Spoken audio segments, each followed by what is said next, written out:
Welcome to Ramana's edizone YouTube channel. ఇంకా ఈ ఛానల్ని ఎవరైనా సబ్స్క్రైబ్ చేయకపోతే దయచేసి సబ్స్క్రైబ్ చేసుకోగలరు.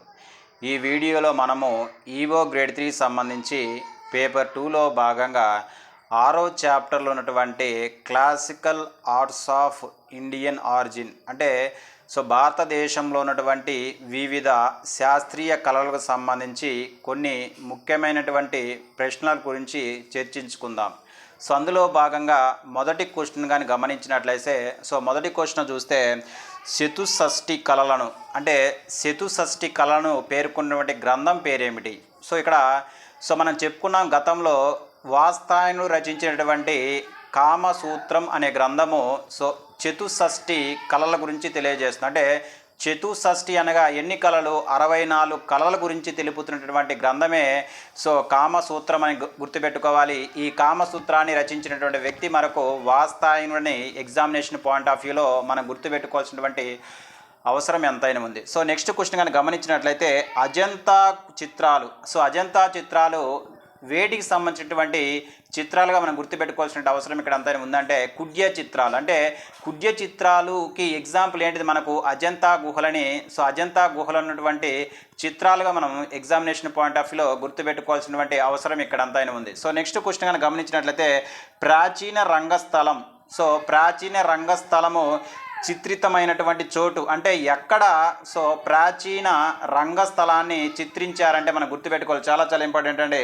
అదేంటిదంటే మనకు జోగిమేర గుహలు. అంటే జోగిమేర గుహలో ప్రాచీన రంగస్థలంను చిత్రించినట్ల మనం ఎగ్జామినేషన్ పాయింట్ ఆఫ్ వ్యూలో గుర్తుపెట్టుకోవాల్సినటువంటి అవసరం ఇక్కడ అంతా ఉంది. నెక్స్ట్ క్వశ్చన్ గమనించినట్లయితే చరిత్ర పూర్వ యుగానికి చెందినటువంటి చిత్రాలు. అంటే ఏ చిత్రాలు అయితే చరిత్ర పూర్వ యుగానికి చెందినటువంటి చిత్రాలు మనం ఏమంటామంటే దాన్ని పెట్రోగ్లిప్స్ అంటాం. చాలా చాలా ఇంపార్టెంట్ అండి. పెట్రోగ్లిప్స్ అంటే ఏంటంటే చరిత్ర పూర్వ యుగానికి సంబంధించినటువంటి చిత్రాలను మనం ఏమంటామంటే పెట్రోగ్లిప్స్ అంటామని గుర్తుపెట్టుకోవాల్సినటువంటి అవసరం ఇక్కడ అంతా ఉంది. నెక్స్ట్ క్వశ్చన్ కనుక గమనించినట్లయితే నెక్స్ట్ ఈ క్రింది వాటిలో సరికాని దాన్ని గుర్తించండి. చూద్దాం. ఫస్ట్ మధ్యప్రదేశ్లోని భింబెట్కా గుహ చిత్రాలు అతి ప్రాచీనటువంటి చిత్రాలుగా మనం గుర్తుపెట్టుకోవాలి. అంటే మధ్యప్రదేశ్లోని భింబెట్కలు ఉన్నటువంటి చిత్రాలు అతి ప్రాచీనమైనటువంటి చిత్రాలు. ఎస్, కరెక్ట్, ఇది కరెక్ట్. నెక్స్ట్ వచ్చేసరికి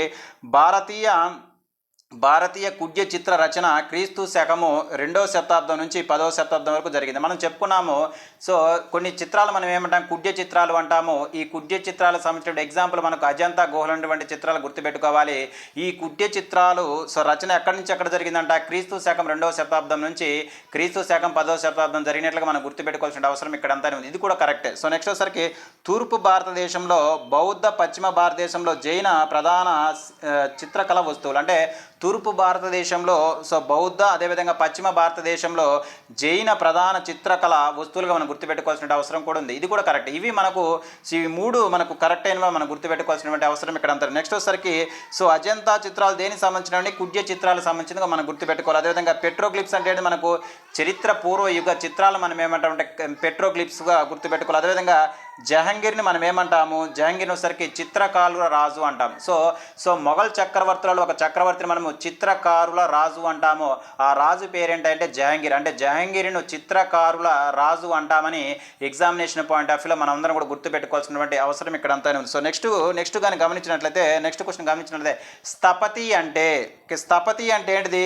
ప్రధాన శిల్పి. చాలా చాలా ఇంపార్టెంట్. అంటే స్థపతి అంటే ఎవరై అంటే ప్రధాన శిల్పిగా మనము ఎగ్జామినేషన్ పాయింట్ ఆఫ్ వ్యూలో గుర్తుపెట్టుకోవాల్సినటువంటి అవసరం ఇక్కడ అంతా ఉంది. నెక్స్ట్ వచ్చేసరికి దేవాలయ శిల్పశాస్త్రము ఈ శాస్త్రంతో ప్రభావితమైంది. అంటే ఇక్కడ ఏ శాస్త్రంతో దేవాలయ శిల్పశాస్త్రము ప్రభావితమైందంటే ఆగమ శాస్త్రం అని గుర్తుపెట్టుకోవాలి. అంటే ఆగమ శాస్త్రము ద్వారా దేవాలయ శిల్పశాస్త్రము ప్రభావితమైనట్లుగా మన ఎగ్జామినేషన్ పాయింట్ ఆఫ్ వ్యూలో గుర్తుపెట్టుకోవాల్సినటువంటి అవసరం ఇక్కడ అంతా ఉంది. నెక్స్ట్ క్వశ్చన్ కానీ గమనించినట్లయితే ఆంధ్రప్రదేశ్కు చెందినటువంటి ప్రత్యేక శిల్పకళ సాంప్రదాయం ఎక్కడ ఉంది? చాలా చాలా ఇంపార్టెంట్. అంటే ఆంధ్రప్రదేశ్కు సంబంధించినటువంటి ఆంధ్రప్రదేశ్కు చెందినటువంటి ఒక ప్రత్యేక శిల్పకళ సాంప్రదాయం ఎక్కడుంది, అమరావతిలో ఉన్నట్లుగా మనము గుర్తుపెట్టుకోవాల్సినటువంటి అవసరం ఇక్కడ అంతైనా ఉంది. సో నెక్స్ట్ క్వశ్చన్ కనుక గమనించినట్లయితే ఈ క్రింది వారిని జతపరచండి. స్థపతి అంటే ఏం చెప్పుకున్నాం మనము? స్థపతి అంటే ఎవరు మనకు? సో ప్రధాన పర్యవేక్షకుడు అంటే ప్రధాన శిల్పి. సో ప్రధాన శిల్పిని మనం ఏమంటామంటే స్థపతి అంటామని గుర్తుపెట్టుకోవాలి.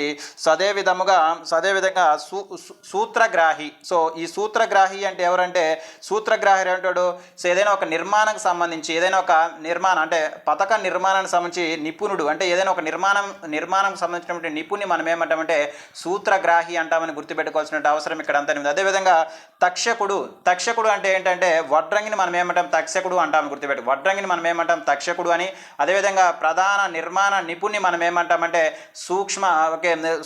సూత్రగ్రాహి అని. అదేవిధంగా స్థపతి అంటే ప్రధాన శిల్పిగా మనము గుర్తుపెట్టుకోవాల్సినటువంటి అవసరం ఇక్కడ అంతా ఉంది. సో నెక్స్ట్ క్వశ్చన్ గమనించినట్లయితే నాట్యశాస్త్రం. సో నాట్యశాస్త్రం అనే గ్రంథాన్ని ఎవరు రచించారు? సో నాట్యశాస్త్రం అనే గ్రంథాన్ని ఎవరు రచించారు మనకు తెలుసు. ఎవరు?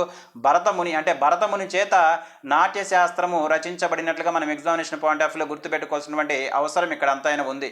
సో నెక్స్ట్ క్వశ్చన్ గమనించినట్లయితే ఈ క్రింది వాటిలో దక్షిణ భారత నాట్య రీతి కానిది. అంటే ఈ క్రింది నాట్యాలలో సో ఏది మనకు దక్షిణ భారత నాట్యానికి సంబంధించింది కాదంటే చూస్తే సో కూచిపూడి. సో కూచిపూడి దక్షిణ భారత నాట్య రీతి. అదేవిధంగా మోహినియట్టం కూడా దక్షిణ భారత నాట్య రీతే. అదేవిధంగా మణిపూరి. సో మణిపూరి అంటే మనకేంది? ఉత్తర భారతదేశం అంటే ఈశాన్యం వైపు ఉన్నటువంటి మణిపూరి. ఇది మనకు అంటే ఇది కాదండి. అంటే మనకు పేరిణి. సో పేరిణి వచ్చేసరికి తెలంగాణ. అంటే పేరిణి, అదేవిధంగా మోహినియట్టము, కూచిపూడి ఈ మూడు కూడా దక్షిణ భారత నాట్య రీతికి ఉదాహరణలు చెప్పవచ్చు. మణిపూరి అనేది ఈశాన్య ప్రాంతంలో ఫేమస్ అయినటువంటి నాట్య రీతిగా మనం గుర్తుపెట్టుకోవాల్సినటువంటి అవసరం ఇక్కడ అంతానే ఉంది. సో నెక్స్ట్ కానీ గమనించినట్లయితే క్రింది వాటిని జతపరచండి. అందులో భాగంగా సో కూచిపూడి సో ఏ రాష్ట్రానికి సంబంధించింది? కూచిపూడి అంటే మనకు తెలుసు ఇక్కడ కూచిపూడి సో ఆంధ్రప్రదేశ్ రాష్ట్రానికి సంబంధించిందిగా మనం గుర్తుపెట్టుకోవాలి. అదేవిధంగా కథక్. సో కథక్ అంటే కూడా కథకు సో ఏ ప్రాంతానికి చెందిందంటే ఉత్తర భారతదేశానికి చెందినటువంటి నాట్య రీతి కథక్ అని గుర్తుపెట్టుకోవాలి. అదేవిధంగా కథాకళి. సో కథాకళి, మోహినియట్టం రెండు కూడా కేరళ రాష్ట్రానికి సంబంధించినటువంటి సో నాట్య రీతిగా మనం గుర్తుపెట్టుకోవాల్సినటువంటి అవసరం ఇది ఉంది. అదేవిధంగా పేరిణి నృత్యం. సో పేరిణి నృత్యం అంటే మన కాకతీయులు గుర్తు రావాలండి. సో కాకతీయులు తెలంగాణకు సంబంధించినట్టు గుర్తుపెట్టాలి. అంటే తెలంగాణకు సంబంధించినటువంటి నాట్య రీతి వచ్చేసరికి పేరిణి, అదేవిధంగా ఆంధ్రప్రదేశ్ సంబంధించిన వచ్చేసరికి కూచిపూడి అని గుర్తుపెట్టుకోవాలి. అదేవిధంగా సో కథక్ వచ్చేసరికి ఉత్తర భారతదేశం చెందినటువంటి నాట్య రీతి. కానీ అదేవిధంగా కథాకళి, మోహినియట్టం ఈ రెండు కూడా కేరళ స్టేట్కి సంబంధించినటువంటి నాట్య రీతులుగా మనం ఎగ్జామినేషన్ పాయింట్ ఆఫ్ వ్యూలో గుర్తుపెట్టుకోవాల్సినటువంటి అవసరం ఎంతైనా ఉంది. సో నెక్స్ట్ క్వశ్చన్ గమనించినట్లయితే సిద్ధేంద్ర యోగి ఈ నాట్యాన్ని పరిపుష్టం చేశారు. చాలా చాలా ఇంపార్టెంట్. మనం ఏ పిస్టల్లో చదివి ఉంటామండి. సో కుతుబ్ షాహీల కాలంలో ఉన్నటువంటి సిద్ధేంద్ర యోగి సో ఏ నాట్యాన్ని పరిపూర్ణం చేశారంటే కూచిపూడి. అంటే కూచిపూడి అనే నాట్యాన్ని సృష్టికర్త ఎవరంటే సో మనకు సిద్ధేంద్ర యోగిగా మనం గుర్తుపెట్టుకోవాల్సినటువంటి అవసరం ఇక్కడ అంతా ఉంది. సో నెక్స్ట్ క్వశ్చన్ గమనించినట్లయితే కలాపం ఈ నాట్యానికి చెందినటువంటి ప్రక్రియ. ఇది చాలా చాలా ఇంపార్టెంట్. భామ కలాపం ఇవి అంటాం చూడండి. ఇవి సో ఏ నాట్యంలో భాగంగా ఉంటాయంటే మనకు కూచిపూడి నాట్యంలో భాగంగా ఉంటాయని గుర్తుపెట్టుకోవాల్సినటువంటి అవసరం ఇక్కడ అంతా ఉంది. అదేవిధంగా ఇక్కడ మనం కొన్ని వెంపడి చినసత్యం. సో వెంపడి చినసత్యం అనే వ్యక్తి దేనికి ఫేమస్ అంటే కూచిపూడి నాట్యానికి. అదేవిధంగా రుక్మిణి అరండల్ చాలా చాలా ఇంపార్టెంట్. రుక్మిణి అరండల్ వచ్చేసరికి మనకు భరతనాట్యానికి సంబంధించిన వ్యక్తిగా మనం గుర్తుపెట్టుకోవాలి. అదేవిధంగా కేలు శరణ్ మహాపాత్ర వచ్చేసరికి ఒడిస్సీ నాట్యానికి చెందినటువంటి ఫేమస్ వ్యక్తిగా మనం గుర్తుపెట్టుకోవాల్సినటువంటి అవసరం ఎంతైనా ఉంది. సో నెక్స్ట్ క్వశ్చన్ కనుక గమనించినట్లయితే సో భరతనాట్యం ఎవరికి సంబంధించింది? తమిళనాడు సంబంధించింది. అదేవిధంగా కూచిపూడి ఆంధ్రప్రదేశ్ సంబంధించింది. అదేవిధంగా పేరుని తెలంగాణ సంబంధించింది. సో కథక్కు దేనికి సంబంధించిన ఉత్తర భారతదేశం మొత్తం వ్యాప్తి చెందినటువంటి నాట్య రీతే కథక్ అని మన ఎగ్జామినేషన్ పాయింట్ ఆఫ్ వ్యూలో గుర్తుపెట్టుకోవాల్సినటువంటి అవసరం ఇక్కడ అంతానే ఉంది. సో నెక్స్ట్ క్వశ్చన్ కనుక గమనించినట్లయితే శరీర భాగాలను సూక్ష్మంగా కదిలిస్తూ చేసే నృత్యము ఈ నాట్య సాంప్రదాయపు ప్రత్యేకత. అంటే ఈ క్రింద తెలుపబడినటువంటి ఏ నాట్య రీతిలో సో శరీర భాగాలను సూక్ష్మంగా కదిలిస్తారంటే చాలా చాలా ఇంపార్టెంట్ అండి. కథాకళి. అంటే కేరళ రాష్ట్రానికి చెందినటువంటి కథాకళిలో సో శరీర భాగాలను సూక్ష్మంగా కదిలిస్తూ చేసే నృత్యం ఉంటుందని మనం గుర్తుపెట్టుకోవాల్సినటువంటి అవసరం ఇక్కడ అంతా ఉంది. సో నెక్స్ట్ వచ్చేసరికి ఈ క్రింది వాణిలో సో ఏ నృత్యాన్ని మనము జగన్మోహిని నృత్యం అంటాము. చాలా చాలా ఇంపార్టెంట్. సో అంటే ఈ క్రింది వాటిలో ఏ నృత్యానికి జగన్మోహిని నృత్యం అనే పేరు ఉందంటే ఏది? మోహినియట్టము. అంటే కేరళ రాష్ట్రానికి సంబంధించినటువంటి మోహినియట్టానికి మరొక పేరు ఏంటంటే జగన్మోహిని నృత్యంగా మనము గుర్తుపెట్టుకోవాల్సినటువంటి అవసరం ఇక్కడ అంతైనా ఉంది. సో నెక్స్ట్ వచ్చేసరికి ఇక్కడ మనము ఈ క్రింది వారిలో సరిగా జతపరచని అంశం అంటే ఏంటని గమనిస్తే మణిపురి. సో మణిపురికి నాట్యంలో మనకు ఏ భావం ఉంటుందంటే భక్తి భావం ఉంటుందని గుర్తుపెట్టుకోవాలి. అంటే భక్తి భావం ఇమిడినటువంటి నాట్య రీతి ఏంటంటే మణిపురి అని గుర్తుపెట్టుకోవాలి. అదేవిధంగా వీరరసము. సో వీరరసాన్ని ఇమిడి ఉన్నటువంటి నాట్య రీతి వచ్చేసరికి పేరుని గుర్తుపెట్టుకోవాలి. సో ఈ పేరుని అంటే మనకి ఏపీ స్టేట్ సంబంధించి కాకతీయుల వంశం గుర్తు రావాల్సినటువంటి అవసరం ఇక్కడ అంతైనా ఉంది. సో ఈ పేరునికి సంబంధించి మనము ఏపీ హిస్టరీలో బాగా చదువుకుంటాం. అదేవిధంగా కథాకళి. సో కథాకళి అంటే ఇప్పుడే మనం చెప్పుకున్న కథాకళి అంటే సూక్ష్మమైన శరీర విన్యాసం. అంటే సో మన శరీర భాగాలను సూక్ష్మంగా కదిలిస్తూ చేసే నృత్యమే కథాకళిని గుర్తుపెట్టుకోవాలి. ఈ కథాకళి వచ్చేసరికి ఏంటంటే ఇది గుర్తుపెట్టుకోవాల్సిన అవసరం ఇక్కడ ఉంది. ఈ కథాకళి వచ్చేసరికి మనకు కేరళ స్టేట్కి సంబంధించిందిగా మనం ఎగ్జామినేషన్ పాయింట్ ఆఫ్ గుర్తుపెట్టుకోవాల్సినటువంటి అవసరం ఇక్కడ అంతాను. సో నెక్స్ట్ క్వశ్చన్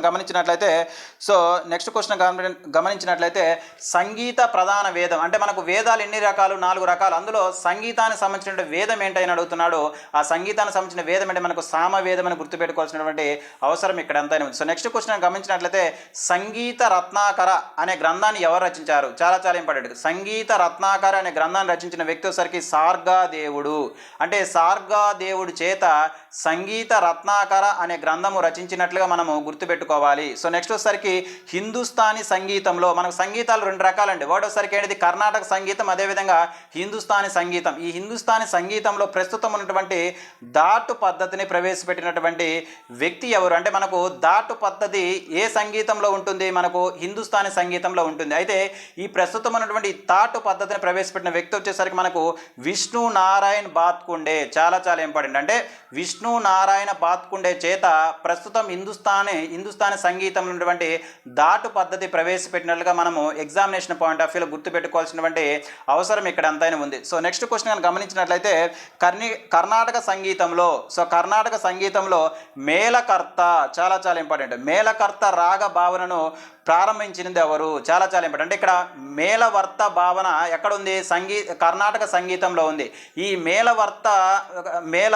మేళకర్త రాగంను ప్రవేశపెట్టిన వ్యక్తి మనకు వచ్చేసరికి విద్యారణ్య స్వామిని గుర్తుపెట్టుకోవాల్సినటువంటి అవసరం ఇక్కడ. అంటే కర్ణాటక సంగీతంలో ఉన్నటువంటి ఒక రాగమైనటువంటి మేళకర్తను ప్రవేశపెట్టిన వ్యక్తి ఎవరంటే మనకు విద్యారణ్య స్వామిని గుర్తుపెట్టుకోవాల్సినటువంటి అవసరం ఇక్కడ అంతైనా ఉంది. సో నెక్స్ట్ క్వశ్చన్ కనుక గమనించినట్లయితే కర్ణాటక సంగీతానికి ఆద్యుడు ఎవరు? సో కర్ణాటక సంగీతానికి ఆద్యుడు ఎవరు? మనకు పురంధరదాస్ అని గుర్తుపెట్టుకోవాలి. చాలా చాలా ఇంపార్టెంట్. పురంధరదాస్ వచ్చేసరికి కర్ణాటక సంగీతానికి ఆద్యుడిగా మనం గుర్తుపెట్టుకోవాల్సినటువంటి అవసరం ఇక్కడ అంతైనా. అదేవిధంగా పద్యము గద్యము. అంటే పద్యము గద్యము కలిసినటువంటి కావ్యాన్ని ఏమంటారు? అంటే ఏ కావ్యంలో అయితే మనకు పద్యము గద్యము కలిసి ఉంటాయో అటువంటి కావ్యంలో మనం ఏమంటే చంపు కావ్యము అంటాం. చాలా చాలా ఇంపార్టెంట్. అంటే చంపు కావ్యంలో గద్యముతో పాటు పద్యము కూడా ఉంటుందని మనం గుర్తుపెట్టుకోవాల్సినటువంటి అవసరం ఇక్కడ అంతైనా ఉంది. సో నెక్స్ట్ క్వశ్చన్ గమనించినట్లయితే కవిత్వ రచనలలో ఈ రచనను అత్యున్నతమైనదిగా భావిస్తారు. అంటే కవిత్వ రచనల్లో ఏ రచనను మనము అత్యున్నతమైనటువంటి రచనగా భావిస్తారంటే నాటక రచన. అంటే నాటక రచనను మనం ఏమంటామంటే కవిత్వ రచనలలో అత్యున్నతమైనది, అదేవిధంగా అత్యున్నతమైనదిగా భావిస్తారని గుర్తుపెట్టుకోవాల్సినటువంటి అవసరం ఇక్కడ అంతా. ఇవి మనకు ఈవో గ్రేడ్ 3 సంబంధించి పేపర్ 2లో భాగంగా డిఫరెంట్ ఆర్ట్స్ ఆఫ్ ఇండియన్లో భాగంగా మనము చెప్పుకోదగ్గ కొన్ని ముఖ్యమైనటువంటి ప్రశ్నలు. Thank you.